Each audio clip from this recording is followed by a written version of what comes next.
Nagbalik loob sa gobyerno ang isang bomb expert ng lokal na grupo ng terorista. Sumuko ito sa pamunuan ng 1st Brigade Combat Team sa Pigkalagan, Sultan Kudarat, Maguindanao del Norte. Ang detalye sa report. Isinuko ng isang kilalang bomb expert mula sa hanay ng lokal na grupong terorista ang kanyang sarili sa pamahalaan sa pamamagitan ng 1st Brigade Combat Team. Sumuko ito 21 ng Mayo 2025 sa bayan ng Pigkalagan, Sultan Kudarat, Maguindanao del Norte.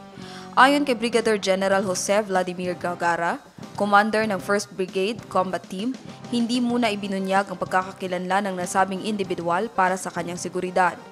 Kasabay ng kanyang pagbabalik loob, isinuko rin ng dating bomb expert ang mga kagamitang pandigma na kinabibilangan ng isang Uzi 9mm submachine gun at isang 60mm improvised explosive device, IED.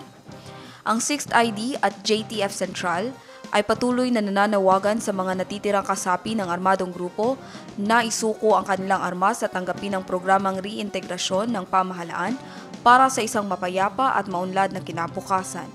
Geneza Garcia, iMinds, Philippines.